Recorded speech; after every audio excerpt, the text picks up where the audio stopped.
Pagbasa sa Aklat ng Kawikaan, Kabanata 10, Talata 1 hanggang 32.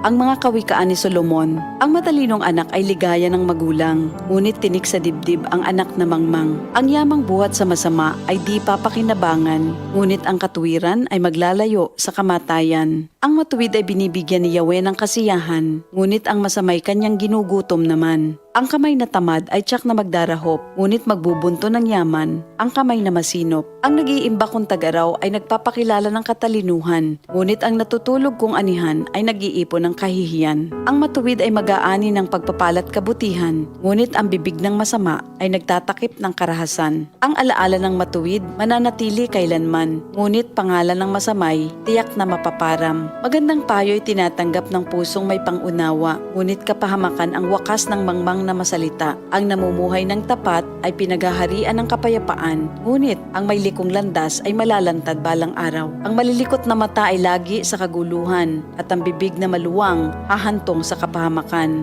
Ang bibig ng matuwid ay bukal ng buhay, ngunit labi ng masama ay nagtatakip ng karahasan. Sa hari-saring kaguluhan ang bunga ng kapuotan, ngunit ang pag-ibig ay pumapawi sa lahat ng kasalanan. Sa labi ng may unawa matatagpuan ang karunungan, ngunit sa likod ng isang mangmang pamalo ang kailangan. Ang taong matalino'y nag-iimpok ng karunungan, ngunit ang salita ng mangmang ay nagdadala ng kapahamakan. Ang kayamanan ng mayamay matibay niyang tanggulan, ngunit ang kahirapan ng yagit ay kanyang kapahamakan. Ang kinikita ng matuwid ay nagbibigay buhay, ngunit ang sama-sama winawalda sa kasamaan. Ang nakikinig sa payo ay nasa daan ng buhay, ngunit ang ayaw sumunod ay tungo sa pagkaligaw. Ang nagtatanim ng puot ay puno ng kasinungalingan. Ang naninira sa kanyang kapwa ay isang taong mangmang. Ang taong masalita ay malapit sa pagkakasala, ngunit nagpipigil ng dila ay dunong ang pakilala. Ang dila ng matuwid ay tulad ng pilak na mahalaga, ngunit ang puso ng mangmang ay basura ang kagaya. Ang labi ng matuwid sa marami ay pakinabang, ngunit ang mangmang ay namamatay ng walang karunungan. Ang pagpapala ni Yahweh ay kayamanan na walang kasamang kabalisahan.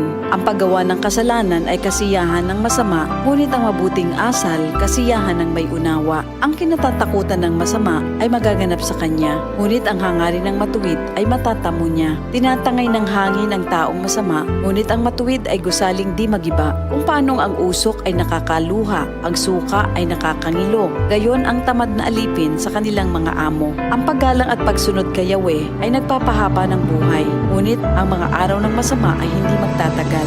Ang pag-asa ng matuwid ay may magandang kahinatnan, ngunit ang pag-asa ng masama ang dulot ay kabiguan. Si Yahweh ay kanlungan ng mga taong matuwid, ngunit kaaway sila ng taong masama ang hilig. Ang matuwid ay mananatili sa kanyang dako, ngunit ang masama kung saan-saan matutungo. Ang salita ng matuwid ay nagpapakilala ng karunungan, ngunit ang dilang sinungaling ay puputuli naman.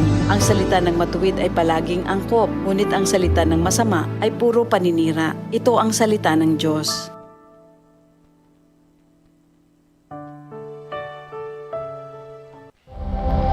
Ito ang DCXL News. 558 kHz. 6 na dekadang maaasahan sa balita at serbisyo publiko.